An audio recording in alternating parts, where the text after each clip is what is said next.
You can start. Sure. Good morning, students. Welcome to the class of company law. So I hope in the last class you have revised what we have studied, what is company.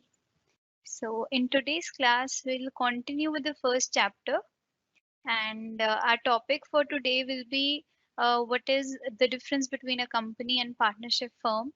And the next thing that we'll be talking about will be the main and very important topic, lifting the corporate veil. So let's start. Students, our topic will be distinguish between company from partnership firm. So company and partnership firm में क्या difference है? You all know that company क्या है? It's an association of person. It has separate legal entity. हमने last class में और इसके क्या characteristic features पढ़े थे? That company has perpetual succession. We can transfer shares in company, and one very important thing that we have studied, that company we have very limited liability. So let's look at the difference between number one, mode of creation. First point says that company is registered under which act? Companies Act 2013. Whereas in partnership firm, there is no obligation to register it. It is not compulsory to register a partnership firm in Partnership Act 1932. So पहला difference हमें ये clear हो गया that company को register कराना important है under which act companies act 2013 and under partnership firm हम registration करा सकते हैं but it is not compulsory, and अगर हम register कराते हैं तो it will be registered under which act? Partnership Act 1932. Right, students? Next point is legal status. Company, we know that company has a separate legal entity. हमने पढ़ा था that company is a artificial person. ये एक law में हम register कराते हैं. It has perpetual succession. Perpetual succession का क्या मीनिंग है? That partners may come and go and company will remain forever. आपकी जो कंपनी है वो हमेशा ही कंटिन्यू रहेगी, चाहे आपके पार्टनर्स की इंसॉल्वेंसी हो, डेथ हो, इंसैनिटी हो, कोई भी रीजन होगा, आपकी जो कंपनी है वो सस्टेन करेगी. Whereas partnership firms and partners are not separate, no perpetual succession. तो अगर कोई भी पार्टनर इंसॉल्वेंट हो जाता है या अगर पार्टनर्स की डेथ हो जाती है तो पार्टनरशिप फर्म की जो लाइफ है ना वो वहीं खत्म हो जाती है, जो फर्म है वो डिसॉल्व हो जाती है. पार्टनरशिप फर्म में परपेचुअल सक्सेशन नहीं होता.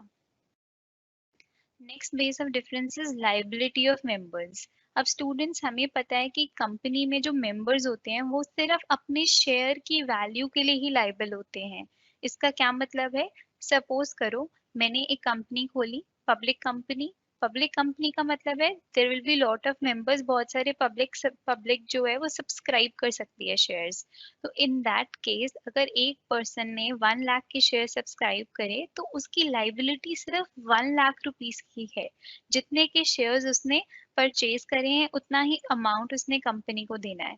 तो कंपनी में मेंबर्स की liability is very limited to the amount of unpaid value of the shares, whereas in partnership firm unlimited joint and several liabilities. हमने पढ़ा है कि पार्टनरशिप फर्म में क्या होता है, अगर प्रॉफिट्स इक्वल हैं तो लॉसेस भी इक्वल हैं, तो जो पार्टनर्स हैं उनकी लाइबिलिटी अनलिमिटेड है. Right. Next point is authority. Divorce between ownership and management managed by board of directors who are the representative of the members. Ownership and management are common. Students, company में हमने देखा था कि जो company के owners हम किनको बोलते हैं? Shareholders are the owners of the company. और जो कंपनी को चलाते हैं, जो रन करते हैं उसके operations, they are called the managers और बोर्ड ऑफ डायरेक्टर्स. तो जो हमारी कंपनी होती है उसमें दोनों चीजें बहुत डिस्टिंक्ट हैं. इट मीन्स कि जो कंपनी है उसमें जो ओनरशिप रहेगी वो तो हमारे शेयर होल्डर्स की होगी एंड जो मैनेजमेंट है वो डायरेक्टर्स करेंगे. So there is a distinction between these two, the ownership and the management in company. Whereas आपकी जो पार्टनरशिप फर्म है ये इसमें कॉमन रहेगा, आपके पार्टनर्स ही ओनर्स हैं and they are the managers. Partners have the right to take part in the management. अब कंपनी में जो शेयर होल्डर्स हैं तो they don't have the right to take part in the management. ये voluntary है कि अगर आपने कंपनी में बोर्ड ऑफ डायरेक्टर्स रखे हैं तो वो ही मैनेज करेंगे। Whereas in partnership firm कोई सेपरेशन नहीं है, ओनरशिप एंड मैनेजमेंट दोनों ही पार्टनर्स के हाथों में है। I think this point is clear. Authority, so next is transfer of shares. Public company freely transferable, private company transferable with a few restrictions. अब company हमें पता है दो टाइप की होती है। There are two types of company. One is a public company और एक हमारी होती है private company. जो public company है उसके shares freely transferable है। जैसे आप देखते हो म्यूचुअल फंड्स और ये सारे जितने भी हमारे ये ट्रेडिंग होती है इसमें शेयर्स ट्रांसफर होते हैं। You can transfer your share from one person to another in a public company. आप प्राइवेट कंपनी में भी शेयर्स ट्रांसफर कर सकते हो but there are certain restrictions. Whereas in partnership firm ordinarily no right of transfer by a partner. So in partnership firm में कोई right नहीं है कि आप अपने shares जो है वो ट्रांसफर करो। ठीक है। Next point is number of members. This is a very important thing, ये आपको लाइक फॉरएवर के लिए याद रखना चाहिए। It's a good general knowledge कि कितने मेंबर्स होते हैं एक पब्लिक कंपनी में, प्राइवेट कंपनी में और पार्टनरशिप फर्म में, क्या लिमिट है। As per companies act 2013, so public company बनाने के लिए आपको मिनिमम 7 मेंबर्स चाहिए and maximum unlimited. Since it's a public company तो कोई रिस्ट्रिक्शन नहीं है, आप अपने शेयर्स कितने भी नंबर ऑफ पब्लिक में इशू करो। ठीक है, जितने भी आप अपने शेयर्स अलॉट करना चाहते हो। Where in private company minimum कितने होने चाहिए, 2 एंड मैक्सिमम 200। सो ये students keep it in mind कि पब्लिक कंपनी में मैक्सिमम अनलिमिटेड शेयर्स होंगे एंड प्राइवेट कंपनी में maximum 200, minimum 2। whereas in partnership firm minimum कितने होने चाहिए, 2 and maximum 50। right, I hope this is clear. Next is legal formalities. Statutory books have to be maintained, audit of accounts is compulsory, documents and required information to be filed। अब देखो जो company है वो legal entity है। If जब भी कोई चीज एक लीगल एंटिटी होगी so there will be every documentation, सारी इंफॉर्मेशन आपको प्रोवाइड करना होगा, ऑडिट होगा अकाउंट्स का compulsory.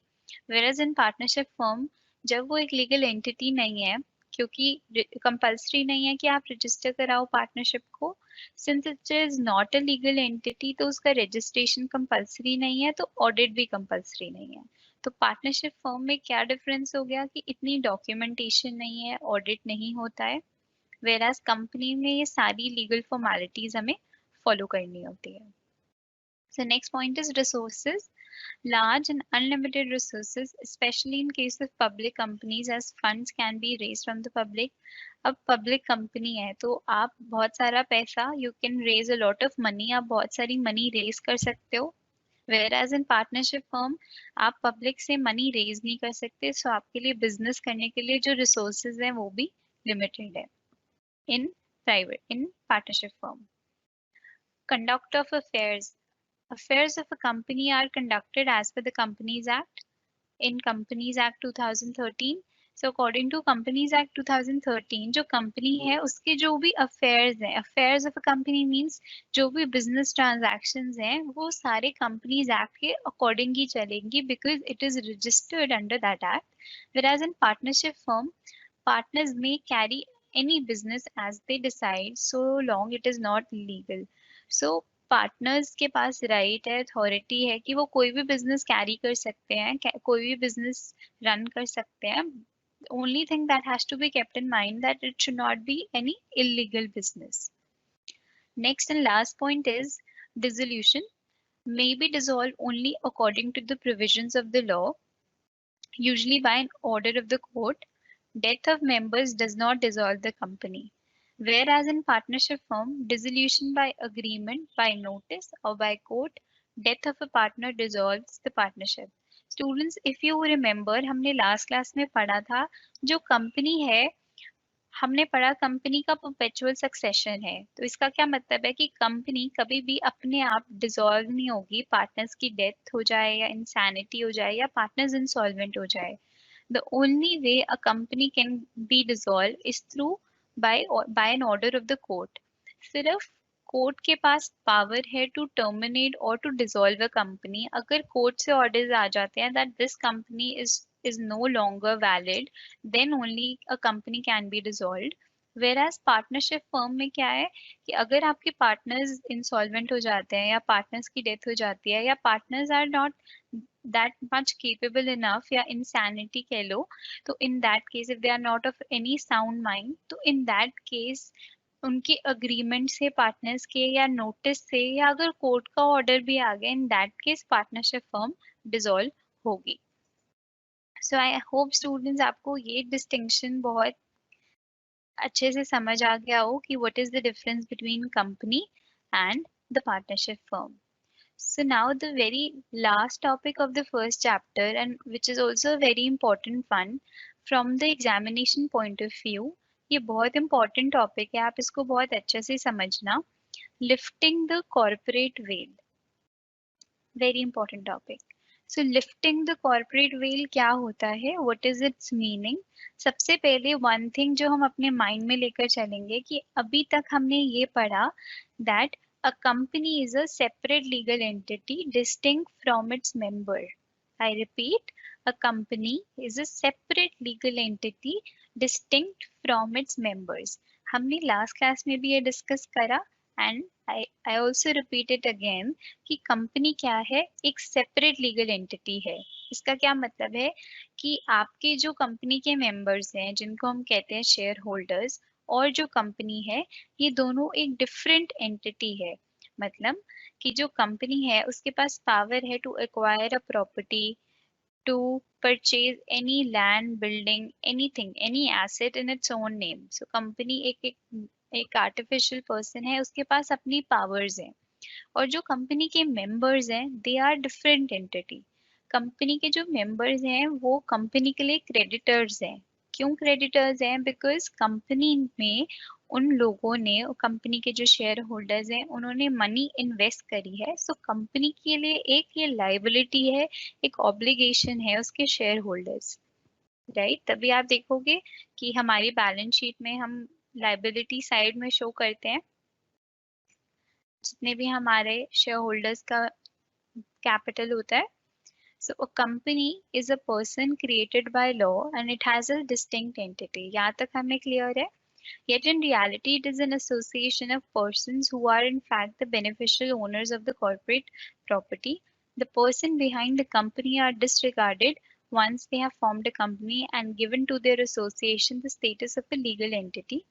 The general principle laid down in Solomon versus Solomon is followed that a company is duly formed and registered as a separate legal entity and it is independent person with its own rights and liability distinct from its shareholders. So students, lifting the corporate veil क्या कहता है? हमें ये पता है कि अभी तक हमने पढ़ा that company is a separate legal entity, company एक इंडिपेंडेंट पर्सन है, company has its own rights and liability जो उसके शेयर होल्डर से बहुत डिस्टिंक्ट है। But lifting the corporate well कहता है कि देर आर सर्टेन सिचुएशंस, कुछ सिनेरियोज ऐसे होते हैं जब आपको ये जो सेपरेट लीगल एंटिटी का जो भी कंसेप्ट है उसको लिफ्ट करना होता है। लिफ्ट मीन्स आपको इसको हटाना होता है। तो अब हम वो scenarios that cases we are going to study कि जहां पर हम कहेंगे कि हम कंसिडर नहीं करेंगे कि कंपनी जो है वो सेपरेट लीगल एंटिटी है अपने मेंबर्स से, we will consider them one, कि जो मेंबर्स हैं और जो कंपनी है वो एक ही है कुछ सिनेरियोज में। However, there are certain cases when the corporate veil of company will be probed into and the veil is lifted. जो हम कहते हैं company distinct है अपने members से, जो हमारा अभी तक का हमारी अंडरस्टैंडिंग है, और जो कंपनीज एक्ट भी कहता है that company is a separate legal entity from its members, but there are certain scenarios, certain cases जहाँ पर हम इस जो भी हमारा फैक्ट है इसको लिफ्ट करेंगे, इसको हम बोलते हैं लिफ्टिंग द कॉर्पोरेट वेल। जब हम कहते हैं कि कंपनी और जो मेंबर्स हैं they are one entity, they both are same. So under this, there are two categories: cases under judicial interpretation, cases under statutory provisions. तो सबसे पहले हम पढ़ेंगे cases under judicial interpretation। अंदर हमारे पास बहुत सारे अंदर सब headings हैं. Number one is determination of character of company, company acting as agent of shareholders, benefit of revenue, evasion of personal and statutory obligation, and so on. So let's start one by one. Then I think आपको ज़्यादा understanding होगी. So first हमारा जो topic है, first सब heading जो case है जिसमें हम कहते हैं कि that company is same as its members and company is no longer a separate legal entity. So first है हमारा determination of character of company. Determination of character of company. In case it is suspected that the company is owned by the enemies of the country, the court may disregard the corporate veil and examine the character of persons in real control of the corporate affairs. So, इस determination of character of company में एक बड़ा important case है. That's a very important case. Daimler Company Limited versus Continental Tire and Rubber Company. Students mark it as important. ये एक important case है. इसमें मैं आपको explain करती हूँ कि हो क्या रहा है. इस केस में क्या है कि supposedly आपकी कंपनी है इंग्लैंड में, ठीक है, आपकी कंपनी है इंग्लैंड में टायर्स मैन्युफैक्चरिंग की, ठीक है, बट आपकी जो भी कंपनी के ओनर्स हैं वो है Germans. So a company was incorporated in England to sell tires manufactured by a German company. So England में आपकी कंपनी है और जो कंपनी के ओनर्स हैं जो जिनके पास कंट्रोल है वो है जर्मन कंपनी, ठीक है. Now the real control of the company was in German hands. So चाहे आपकी कंपनी इंग्लैंड में है बट कंट्रोल किनके हैंड्स में है, जर्मन के हैंड्स में, तो हम कह सकते हैं so company it's a German company. अब during the world war one, during the world war first में क्या था, इंग्लैंड और जर्मन में वर्ल्ड वॉर चल रही थी. Now the company brought a case to recover a trade debt. अब जो हमारी जर्मन कंपनी थी जिसको इनकॉर्पोरेट करा गया था इंग्लैंड में, सो उसका एक और कंपनी के साथ एक ट्रेड डेट था जो भी एक इंग्लैंड की ही कंपनी थी. So the court said that since आपकी जो कंपनी है उसकी ओनरशिप किनके हैंड्स में है, जर्मन के हैंड्स में है, राइट.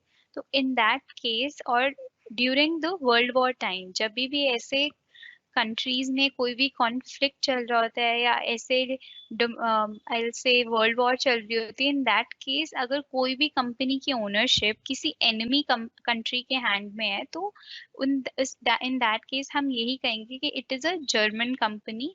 तो इस केस में कोर्ट ने ये रिजल्ट दिया था कि that company can not claim it's compensation. जो भी उसका ट्रेड डेट है वो रिकवर नहीं कर सकती because it belongs to an alien enemies. It belongs to our enemies. जो वो कंपनी है चाहे वो इंग्लैंड की ही कंपनी है बट उसकी ओनरशिप किसके हाथ में है, जर्मन के हाथ में. तो इन दैट केस हम ये नहीं कह सकते कि इंग्लैंड में कंपनी है तो कंपनी इंग्लैंड की हुई और उसकी ओनरशिप है वो जर्मन्स हैं, तो ये सेपरेट लीगल एंटिटी का जो कॉन्सेप्ट है वो यहाँ वैलिड नहीं होगा.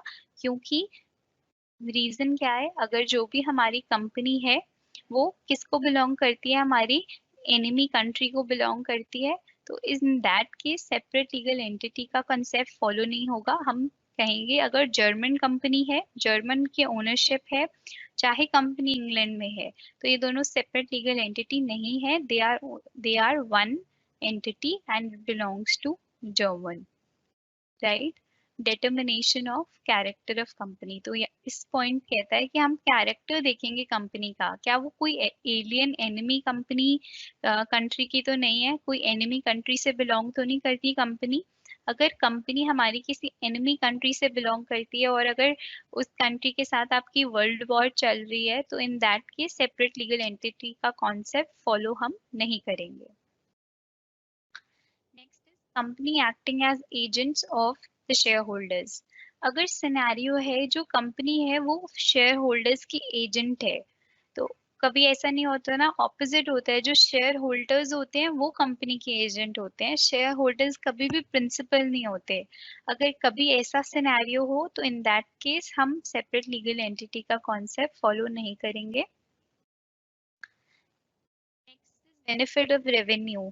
अगर आपने टैक्स इवेजन के लिए आपने अपनी बहुत सारी कंपनीज फॉर्म कर दी ताकि आप अपने जो टैक्स है उसको इवेड कर सको, आप बहुत सारे नंबर ऑफ कंपनीज फॉर्म करो एंड देन यू से कि ये तो कंपनी का रेवेन्यू है, ये मेरा रेवेन्यू नहीं है। तो इन दैट केस भी हम सेपरेट लीगल एंटिटी का कॉन्सेप्ट फॉलो नहीं करेंगे जब आप अपने रेवेन्यू को हाइड करने के लिए या अपने टैक्सेस को इवेड करने के लिए कंपनीज फॉर्म करो। Evasion of personal and statutory obligation. So again जैसे benefit of revenue था वैसे ही अगर आप अपनी कोई भी पर्सनल या स्टैट्यूटरी ऑब्लिगेशन को ना फॉलो करने के लिए आप ऐसे ही कंपनीज फॉर्म कर दो ताकि आप वो जो भी ऑब्लिगेशन है उनसे बच पाओ, तो इन दैट केस ऑल्सो हम ये नहीं कहेंगे कि कंपनी और जो उसके मेंबर्स हैं वो सेपरेट लीगल एंटिटी है। Next is avoidance of welfare legislation. Court will not permit resorting to device of incorporation of a company to evade welfare legislation. So इस सिनेरियो में भी एक केस है, जैसे फॉर एग्जांपल आपकी कंपनी है, जो भी आपकी एक कंपनी है, ठीक है, उसने बहुत सारा प्रॉफिट इस ईयर अर्न करा। अब कंपनी ने प्रॉफिट अर्न करा है तो company has an obligation to pay bonus. आपने कंपनी बनाई तो अब आपकी कंपनी में प्रॉफिट हुआ, तो जो भी प्रॉफिट हुआ तो आपके अपने एम्प्लॉयज को आपको बोनस पे करना है। बट आप क्या अपनी थिंकिंग लगाते हो, आप सोचते हो कि I don't want to pay bonus, मैं अपने एम्प्लॉयज को बोनस क्यों दूं, मैं क्या करता हूँ, I make an another company, मैं एक और कंपनी फॉर्म कर देता हूँ ताकि मेरा जो भी बोनस का जो अमाउंट है वो मुझे पे नहीं करना होगा, बिकॉज मैं अपने प्रॉफिट्स को स्प्लिट करके एक और कंपनी बना देती हूँ सो दैट मेरा बोनस का जो अमाउंट है वो कम आए और मुझे अपने जो भी एम्प्लॉयज के वेलफेयर के लिए अमाउंट देना था उसको मैं बचा लूँ। तो जब भी आप कोई भी ऐसे केसेस में इन्वॉल्व होते हो या ऐसे केसेस करते हो ताकि आपको अवॉइड करते हो, आप अपना टैक्स बचाने के लिए कंपनी फॉर्म करते हो या आप अपने एम्प्लॉयज को बोनस देने के लिए कंपनी फॉर्म करते हो या कोई आप अपनी ऑब्लिगेशंस को इवेड करने के लिए आप ऐसे ही एक कंपनी फॉर्म कर देते हो, तो वो सारे केसेस में कोर्ट क्या कहता है, लिफ्ट द कॉर्पोरेट वेल। वो कहता है इन दैट केसेस में कोर्ट आपके चेक करेगा कि आपका पर्पस क्या है कंपनी का। अगर आप एक सेपरेट कंपनी बना रहे हो, अगर ये सारे केसेस के लिए बना रहे हो, तो वो कहेगा कि your company is not a separate legal entity. जो कंपनी के ओनरशिप है और जो कंपनी है वो एक ही चीज है, they are the same. Next is fraud and fraudulent scheme. Again अगर आप किसी फ्रॉडुलेंट पर्पस के लिए कंपनी बनाते हो, then also company is not a separate legal entity. Diversion of business opportunity. Next is determining expertise of company। तो ये सारे सिनेरियोज में कोर्ट सेज लिफ्ट कर देता है कॉर्पोरेट वेल। ये सारे सिनेरियोज के लिए अगर आप एक कंपनी बना रहे हो तो in that case company is not a separate legal entity, it will be same as its members. ये तो जो हमारे केसेस थे वो केसेस अंडर जुडिशियल प्रोविजंस थे। अब हम पढ़ेंगे cases under statutory provisions. The Companies Act and the statute provide expressly the circumstances where corporate veil of a company is disregarded। तो अब हम statutory provision के अकॉर्डिंग कब कब जो हमारा corporate veil है उसको disregard करते हैं। Reduction in membership। अगर जो हमने लिमिट पढ़ी कि सिंस पब्लिक कंपनी में मिनिमम 7 मेंबर्स होने चाहिए and in a private company minimum 2 members are required to form a company, so whenever there is reduction in membership, जो भी आपका प्रिस्क्राइब मिनिमम अमाउंट है, जैसे इन public company 7 is the minimum amount, जब भी इससे लेस हो जाएगा देन ऑल्सो कॉर्पोरेट वेल जो हम कहते थे that a company is distinct from its member, ये डिसरिगार्ड हो जाएगा। In that case, your members and the obligation of the members and the obligation of the company will be same। जब भी reduction हो जाएगी जो membership में। Next is holding and subsidiary company relationship। So holding company आप समझते हो, जो कंट्रोल करती है अपने अंडर एक कंपनी को, जिसको हम बोलते हैं सब्सिडरी कंपनी। जिसको कंट्रोल करा जाता है that is called subsidiary, and जो कंट्रोल करती है that is known as a holding company. A company is termed as a holding company who has the power to control the composition of board of directors of another company. The other company called a subsidiary of the former company and has separate legal entity। तो whenever जो भी holding and subsidiary company का relationship है, अगर उसमें कोई भी changes आ जाते हैं, तो इन दैट केस हम कॉर्पोरेट वेल को लिफ्ट कर देते हैं। Next is investigation in the affairs of a company. अगर कोर्ट से ऑर्डर्स आते हैं या कोई भी रीजन से इन्वेस्टिगेशन हो रही है कंपनी के अफेयर्स में, तो हम ये नहीं कहेंगे कि कंपनी इज सेपरेट एंड इसके मेंबर्स जो हैं वो सेपरेट हैं। तो अगर इन्वेस्टिगेशन हो रही है तो मेंबर्स और कंपनी सेम ही रहेगा, ऑब्लिगेशन सेम ही होगी। अगर इन्वेस्टिगेशन होगी तो members are also equivalent liable. Investigation of ownership of a company, then also directors with unlimited liability। अगर कंपनी के जो डायरेक्टर्स हैं उन्होंने मेमोरेंडम ऑफ एसोसिएशन में ही मेंशन करा हुआ है that they have unlimited liability, voluntary उन्होंने बोला है, तो इन दैट केस जो भी कंपनी के मेंबर्स हैं और जो कंपनी है they are same. Fraudulent conduct of business, in that case corporate veil फिर से लिफ्ट होगा अगर आपका बिजनेस फ्रॉडुलेंट पर्पस के रिगार्डिंग है। Failure to return application money, आपने जिन मेंबर्स को शेयर्स अलॉट नहीं करे एंड उनके जो आपकी एप्लीकेशन मनी है आपने उनको रीपेमेंट नहीं करी, इन that case also corporate veil is disregarded. Misrepresentation in the prospectus. In the case of misrepresentation in prospectus, every director, promoter, and every other person who authorized the issue of such a prospectus incurs liability. अगर आपके prospectus में, prospectus आप समझते हो जब भी आप shares company के इश्यूज होते हैं तो एक प्रोस्पेक्टस बनाया जाता है, तो अगर उसमें मिस रिप्रेजेंटेशन है तो हम ये नहीं कह सकते कि प्रोस्पेक्टस कंपनी का है तो कंपनी ही लाइबल है। So in that case also हम कॉर्पोरेट वेल को लिफ्ट करेंगे और कहेंगे कि इसमें प्रमोटर्स का, डायरेक्टर्स का, सबका रोल इक्विवेलेंट था, तो दे आर ऑल्सो लाइबल। इसमें कंपनी डिस्टिंक्ट नहीं है, कंपनी और उसके जो भी डायरेक्टर्स हैं, मेंबर्स हैं, they are also equally liable. Next is misdescription of name. अगर डिस्क्रिप्शन ऑफ नेम में भी इशू आता है देन ऑल्सो कंपनी और इसके मेंबर्स इक्वली लाइबल हैं। Next is liability of promoters for pre-incorporation contract.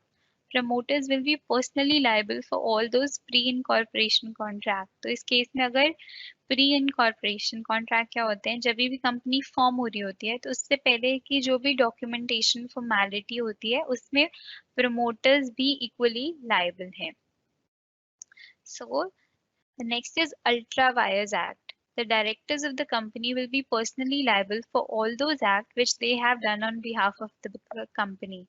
जो भी acts हैं जो directors ने undertake करे हैं तो उसमें they will be equally liable। हम नहीं कह सकते कि कंपनी तो सेपरेट लीगल एंटिटी है so only company is liable. So नहीं, जहाँ पर डायरेक्टर्स ने पर्सनली कुछ एक्ट्स करे हैं जिनके लिए वो पर्सनली लाइबल हैं या कंपनी के बिहाफ पर करे हैं, so in that case they are the same entity, they both are directors and the company, they both are equally liable. Last point of the lifting of the corporate veil is liability under the statutes. So there are many other provisions of the company law where director of a company are personally liable for the default in complying with those provisions. Some of these are non-maintenance of proper books of account. So students, कुछ चीजें हैं जिसमें directors ही personally liable हैं, जैसे अगर proper books of account, आपने अपनी company के अकाउंट्स प्रॉपरली मैनेज नहीं करे, they are not maintain properly, so companies act कहता है, तो इन दैट केस डायरेक्टर्स जो है कंपनी के they are personally liable for it. So in that case we can not say कि company is a separate legal entity तो company ही liable है, बिकॉज लॉ कहता है कि कुछ प्रोविजंस हैं जिनके लिए लाइबल सिर्फ डायरेक्टर्स ही होंगे, पर्सनली लाइबल। सो ये सारे सिनेरियोज थे जहाँ पर कॉर्पोरेट वेल को लिफ्ट करा जाता है, where we see that company is not a separate legal entity, company and the members are same, they both are equally and personally liable for the defaults in the company, right? So I think students, chapter 1 is clear to all. Chapter 1 हमारा finish हो जाता है जिसमें हमने सब कुछ discuss करा, company क्या होती है, कंपनी के कैरेक्टरिस्टिक्स क्या होते हैं, फीचर्स क्या होते हैं, what are the advantages of the company, disadvantages, distinction between a company and a partnership firm, and and the last and a very important topic जो हमने पढ़ा, किन किन सिनेरियोज में हम लिफ्ट करते हैं कॉर्पोरेट वेल को. So I hope your chapter 1 is clear. So now we'll start with the chapter 2, which is kinds of companies.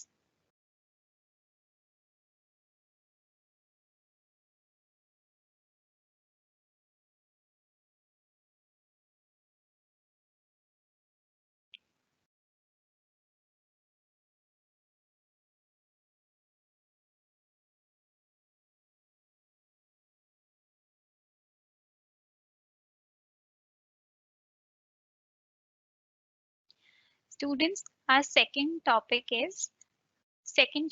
is what are the different kinds of companies we have. So it's a very simple and a very easy chapter जिसमें हम पढ़ेंगे कि companies के क्या क्या types होते हैं. So let's start.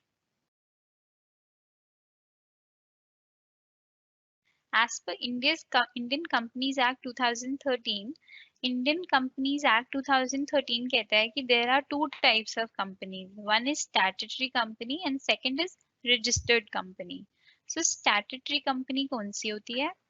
Statutory company is a company formed by a special act passed either by the central or state legislature. These companies formed not to earn profit but to serve people. So सबसे पहले हम पढ़ रहे हैं that there are two types of companies. एक होती है हमारी statutory company and another one is registered company. So students, by statutory company का क्या meaning है? Those companies which are formed by the central or state legislature. जो government companies होती है, जो central और state government form करती है, जिनका objective profit making नहीं होता, their objective is to serve people. Right जैसे रिजर्व बैंक ऑफ इंडिया इसका एग्जाम्पल है, life insurance company, state bank of India. So ये सारे हमारी गवर्नमेंट कंपनीज हैं और इनको हम बोलते हैं statutory companies. Right, next is registered companies.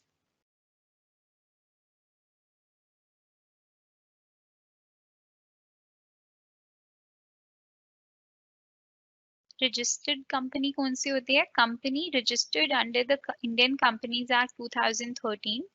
These companies are governed and regulated by the provisions of the Companies Act 2013.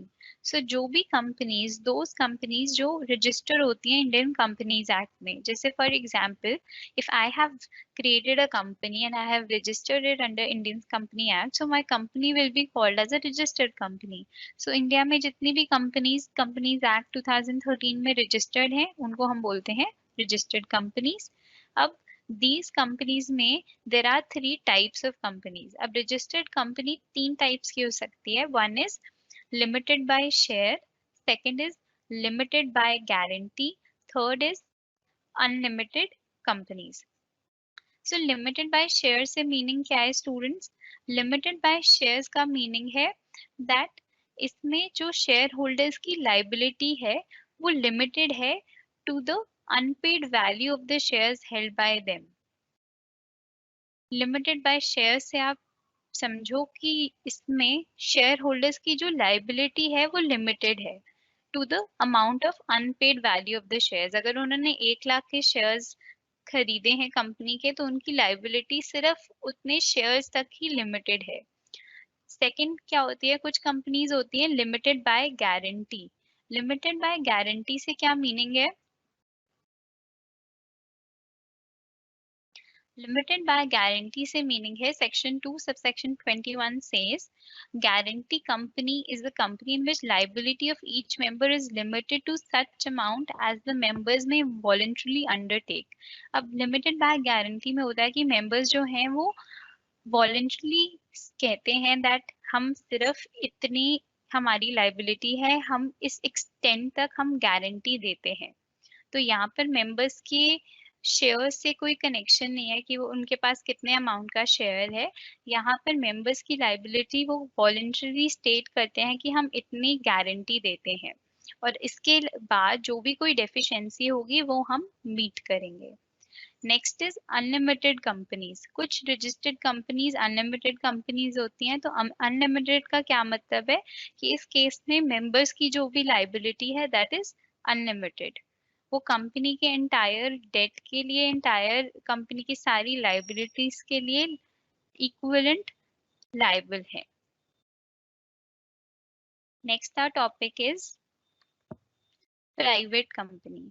सो अभी स्टूडेंट्स हमने क्या पढ़ा कि कंपनीज दो टाइप की होती हैं, one is statutory and one is registered. Statutory जो गवर्नमेंट कंपनीज होती हैं and registered companies which are registered under the companies act.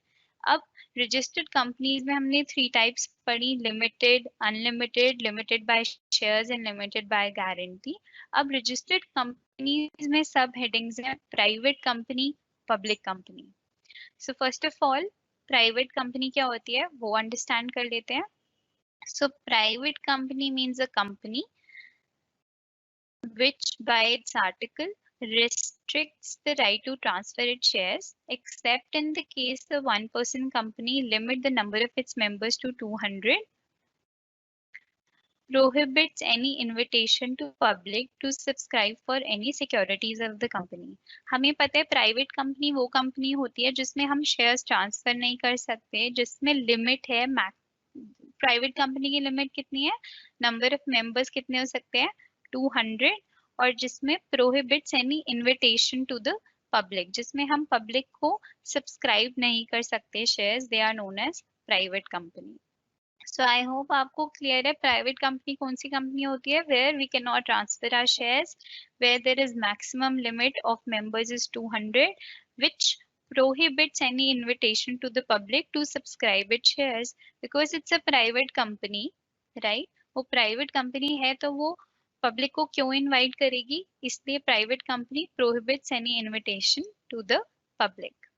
so next हम पढ़ते हैं कि what is a public company।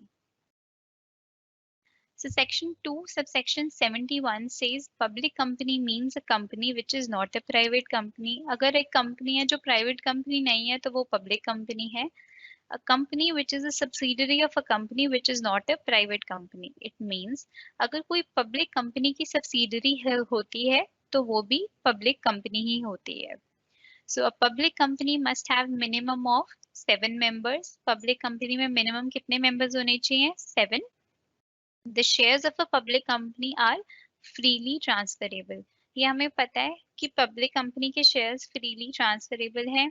हम पब्लिक कंपनी है तो हम पब्लिक को इनवाइट कर सकते हैं to subscribe for the shares, और there is no maximum limit on the number of shares. कोई भी लिमिट नहीं है आपकी पब्लिक कंपनी में कितने भी मैक्सिमम नंबर ऑफ शेयर्स हो सकते हैं।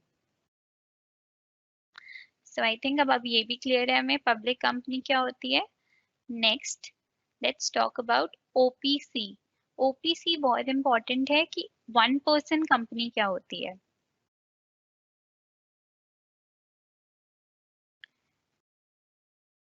According to section 2 subsection 62, OPC one person company is a company which has only one person as a member, as the name suggests one person company, जिसमें सिर्फ एक ही member होता है और that person is liable, that person liability is limited to the company। अब ये बहुत ही important चीज है, that's a very important point students, कि OPC क्या होती है, which has only a one member company, one person company जिसका सिर्फ एक ही member हो तो वो one person company है। अब इस one person company में जितनी भी legal and financial liability है is limited to the company only and not to that person। अब one person company है तो जो one person है, जो कंपनी का member है, तो वो लाइबल नहीं है कंपनी की लाइबिलिटीज के लिए, सिर्फ कंपनी ही लाइबल है। सो चाहे वो वन पर्सन कंपनी है then also the liability of the member is limited. The name of one person company shall include the word OPC within the bracket। अगर कोई कंपनी वन पर्सन कंपनी है ना, say suppose the company name is XYZ, सो अगर वो one person company है तो उसके bracket में ओपीसी जरूर लिखा होगा। It is important. Law says as per the Indian companies act says अगर कोई भी वन पर्सन कंपनी है तो उसके नेम के आगे ब्रैकेट में वन पर्सन कंपनी मेंशन होना चाहिए। तो आई होप आपको ये क्लियर है कि 1% कंपनी क्या है, जिसमें सिर्फ 1% ही मेंबर है। Next our topic is holding and subsidiary companies. So holding company क्या होती है and subsidiary company क्या होती है, हमने अभी डिस्कस करा। A company which controls the other company, जो कंपनी किसी कंपनी को कंट्रोल करती है, that is known as the holding company. And subsidiary company क्या होती है, द कंपनी सो कंट्रोल, जिस कंपनी को आप कंट्रोल करते हो, that is known as a subsidiary company.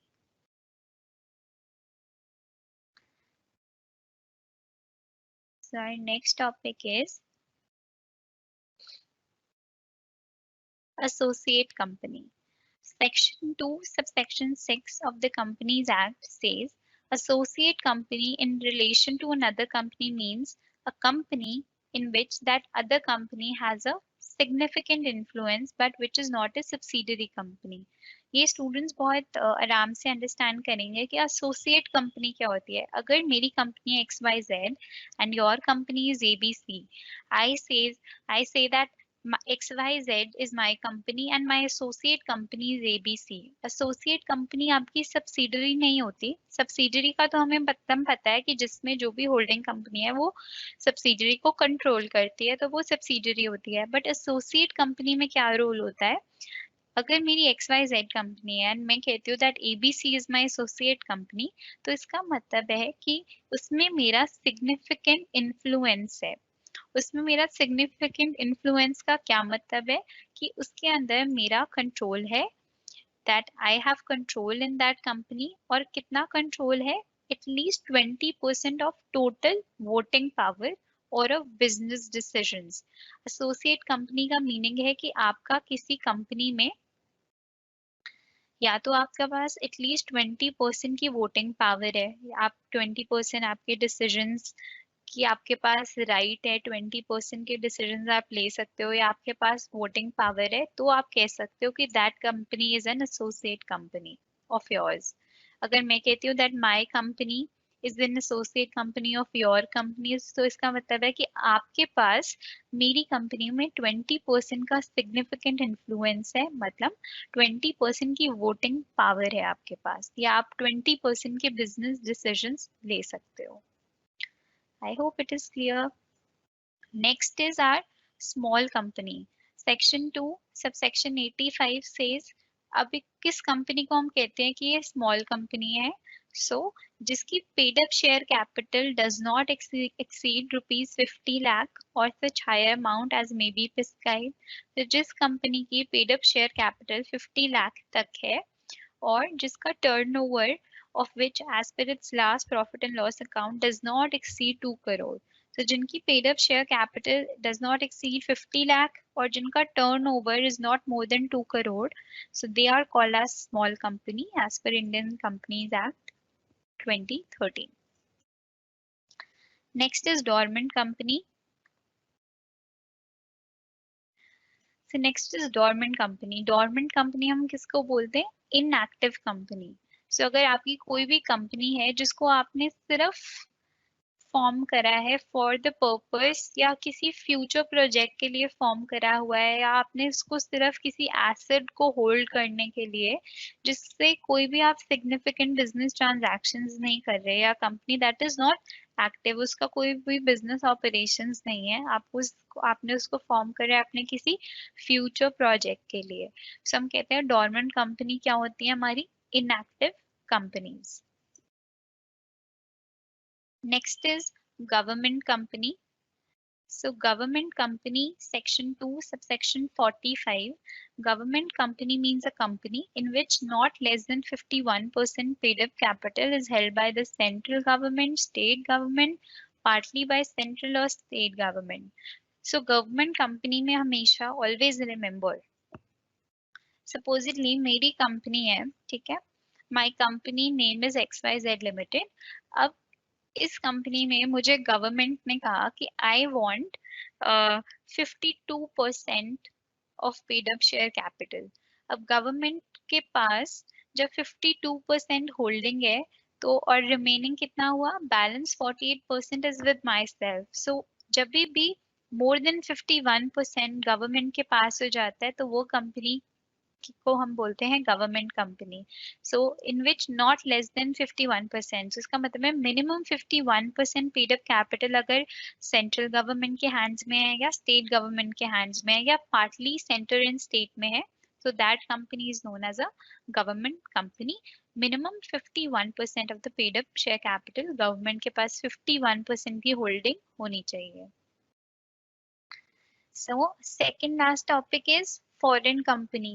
So as per section 2 subsection 42, foreign company कौन सी होती है, means a company incorporated outside India which has place of business in India, whether by itself or through an agent, physically or through electronic mode, and conducts any business activity in India in any other manner. Foreign company है जो incorporated है, means जो registered कहाँ पर है, India से बाहर. अब इंडिया से बाहर जो भी कंपनी इनकॉर्पोरेटेड है हम उसे फॉरेन कंपनी बोलेंगे. ठीक है, चाहे उनका place of business is in India. अब आप जैसे देखते हो मल्टीनेशनल कंपनीज हैं, so they are foreign companies but वो उनका बिजनेस तो इंडिया से भी हो रहा है. They have their offices here also and conducts any business and activity in India. तो इससे फर्क नहीं पड़ता कि उनका बिजनेस कंडक्ट कहाँ पर हो रहा है. अगर कंपनी इनकॉर्पोरेटेड इंडिया से बाहर है, बाहर ही रजिस्टर्ड हुई है, तो they are known as foreign company, no matter where the place of business is. So our last is illegal association. हम क्या illegal association हम किसको बोलते हैं? An illegal association is an association of more than the prescribed number of persons which carries a business without being registered under any law. Thus, an association will be termed as an illegal association. अगर आप किस चीज को बोलोगे एक illegal association है? For example private company में maximum 200 members are allowed. ठीक है, आप एक कंपनी खोली हुई है, आपने एक प्राइवेट कंपनी स्टार्ट करी हुई है in which you have 500 members. So it is an illegal association. Prescribe number 200 है, मिनिमम मैक्सिमम 200 की लिमिट है और आपके 500 प्राइवेट कंपनी में मेंबर्स हैं. सो हम कहेंगे these this kind of association or this kind of company, it's an illegal company or it is an illegal association. The association consists of more than 50 members. The association is formed for carry on any business with the objective of earning profit. The association is not registered as a company under the Companies Act. अगर आपके prescribed number से ज़्यादा members हैं और आपने profit making के लिए business start करा हुआ है और आपने कंपनी को रजिस्टर भी नहीं कराया कंपनीज एक्ट में, so in that case such kind of association of person is known as illegal association. So I hope students आपको second chapter kinds of company clear है. So now I think I can take your doubts. You can post all your queries. Student, you can post all your queries in the question and answer section and I will answer your doubts.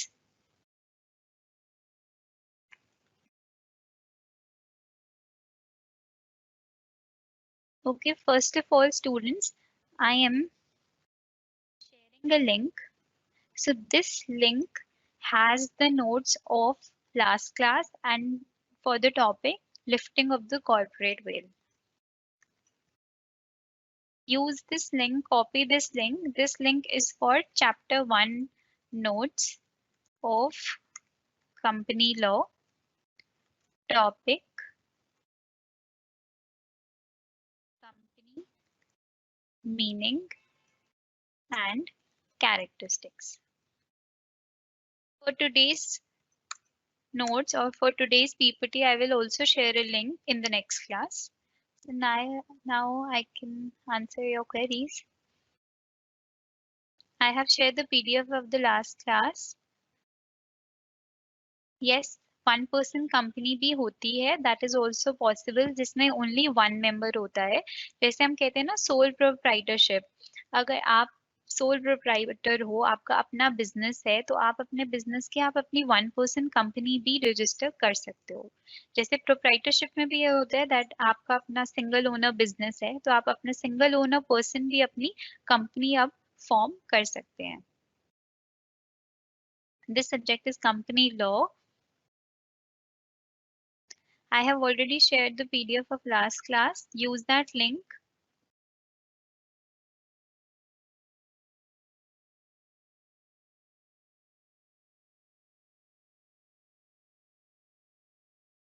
Yes, you have to write cases in your answers. Students, law में cases are very important. जो भी important cases हैं, जैसे आज हमने lifting the corporate veil में Daimler Company Limited को discuss करा, highlight करा, तो वो एक important case है. Cases are important. They have marks. Book to refer is Anil Kumar, Taxmann publications की अनिल कुमार बुक है जिसको आपको रेफर करना है।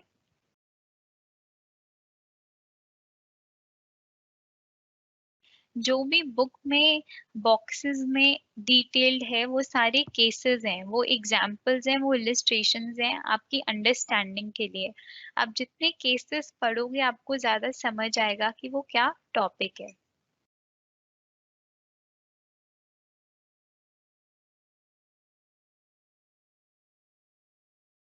Book is Anil Kumar.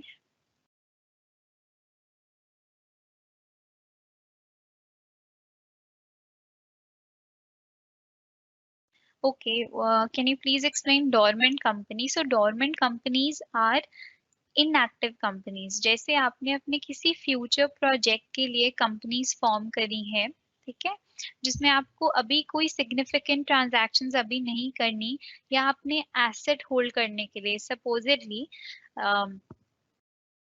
DLF has a business of real estate. आपने सुना है ना डीएलएफ के रियल एस्टेट बिल्डिंग का बिजनेस है। They do cell purchase of buildings, real estate property.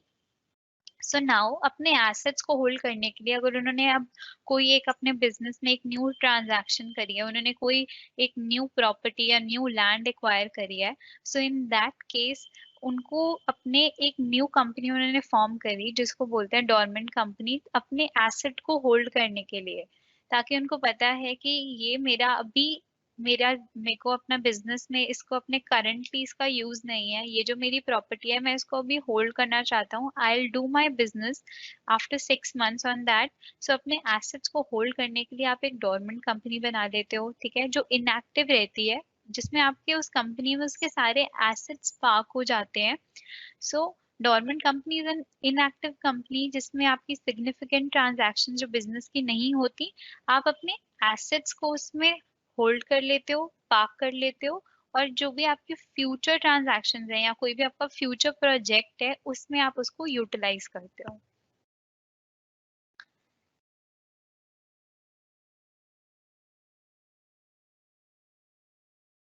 Holding company कौन सी कंपनी होती है जो अपने अंडर एक सब्सिडरी कंपनी को कंट्रोल करती है। जैसे कह सकते हो आप एक प्रिंसिपल कंपनी है, उसके अंडर जितनी भी कंपनीज हैं उनको हम सब्सिडरी कंपनी बोलेंगे। सब्सिडरी कंपनी क्या होती है जिसको हम कंट्रोल करते हैं, एंड जो कंपनी किसको कंट्रोल करती है जिसके पास पावर होती है उसको हम बोलते हैं holding company. Holding company is a company that controls the another company. 1% company is a company which has only a single member। OPC के बारे में मींस जिसमें सिंगल मेंबर होता है और जिसमें लाइबिलिटी जो होती है वो कंपनी की होती है, मेंबर पे नहीं होती। चाहे एक मेंबर है बट जितनी भी फाइनेंशियल या लीगल लाइबिलिटी है वो कंपनी पर जाती है, because there is a distinction between a company and its members.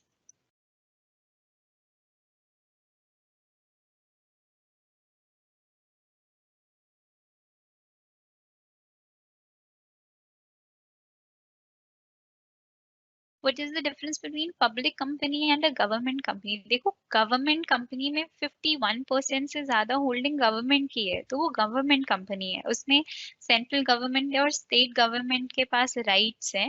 Where N public company जितनी भी शेयर होल्डिंग है वो पब्लिक के पास है, तो यहाँ पर गवर्नमेंट का रोल नहीं है। यहाँ पर पब्लिक नॉर्मल पर्सन, जैसे आप लोग लोग आपने सुना होगा शेयर्स परचेज करते हैं, कोई रिलायंस के ले रहा है या कोई टाटा कंसल्टेंसी का ले रहा है। तो जब पब्लिक के पास शेयर होल्डिंग है, पब्लिक के पास कंपनी के शेयर्स हैं, तो वो पब्लिक कंपनी है। गवर्नमेंट कंपनी वो है जहाँ पर गवर्नमेंट के पास मेजर होल्डिंग है, more than 51%। Lifting of corporate veil, एक बार दोबारा समझा देती हूँ। लिफ्टिंग ऑफ कॉर्पोरेट वेल को समझने के लिए ना केसेस आप लोग पढ़ोगे, but lifting of corporate veil में एक चीज आपको ध्यान रखनी है कि हमने पढ़ा कि जो कंपनी है और जो कंपनी के मेंबर्स हैं ये सेपरेट एंटिटी हैं।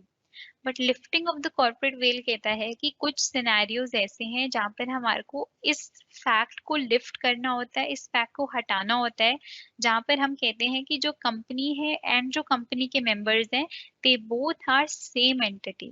जो कंपनी चला रहा है, जैसे जर्मन कंपनी चला रही है और कंपनी इंग्लैंड की है, तो हम ये नहीं कह सकते कि कंपनी इंग्लैंड की है और कंपनी को रन जर्मन्स कर रहे हैं, तो ये दोनों डिफरेंट है। नहीं, दे बोथ आर सेम। कब सेम है, इनके कुछ सिनेरियोज हैं। अगर कंपनी हमारे किसी एनिमी कंट्री के पास ओनरशिप है, या किसी फ्रॉडुलेंट पर्पस के लिए आपने कंपनी फॉर्म करी है, या आपने टैक्स एवेजन के लिए कंपनी फॉर्म करी है, या आपने अपने एम्प्लॉयज को वेलफेयर जो उनको बोनस देना था उसको इवेड ना देने के लिए कंपनी फॉर्म करी है, सो इन दैट सिनेरियोज हम lifting of the corporate veil को फॉलो करते हैं जब हम कहते हैं कि they both are same. Company अलग नहीं है, कंपनी और कंपनी के जो ओनर्स हैं, मेंबर्स हैं, वो सेम है। बिकॉज जो भी ये फ्रॉडुलेंट पर्पसेस के लिए कंपनी बनाई जा रही है, इसको at the end, at the back and company के मेंबर्स ही कर रहे हैं। What is company law? Company law is all about your companies act 2013। Companies act को पढ़ रहे हैं हम, जो कंपनी के प्रोविजंस बताती है कि कंपनीज एक्ट में क्या कंपनी होती है, क्या कंपनी के लिए मेंबर्स के कितनी रिक्वायरमेंट है, क्या प्रोविजंस हैं, फीचर्स, स्कोप, एडवांटेजेस। तो जब तक हमें नॉलेज नहीं होगी कि कंपनी में क्या कैरेक्टरिस्टिक्स हैं, क्या कंपनी के रोल हैं, क्या राइट्स हैं, क्या एडवांटेजेस हैं, तो ये कंपनी लॉ में हम सारा कंपनीज एक्ट 2013 पढ़ रहे हैं। Okay. Any other doubt? I think most of your doubts I have resolved. Any other thing? You can post it in your question and answer section. Let me know any other doubt you have.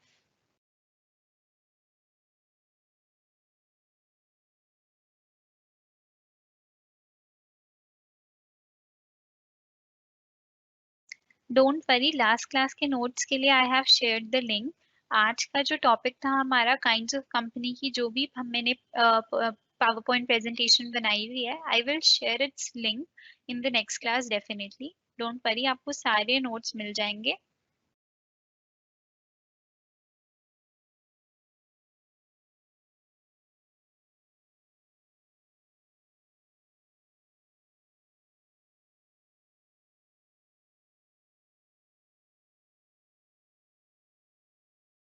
Total chapter, you have total 13 chapters as per this book. As per Anil Kumar book of company law, you have total 13 chapters. So my strategy will be to touch upon to do important topics of each chapter in every class, since you have total 13 classes.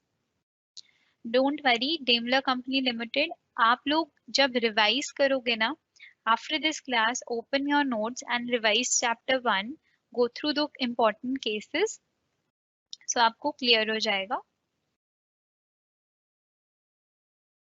Yes, जब government के पास minimum 51% की share holding होगी, then it will be called as a government company. Minimum limit is 51% की share holding होनी चाहिए, not less than that. 50 भी percent होगा, then it will not be called as a government company.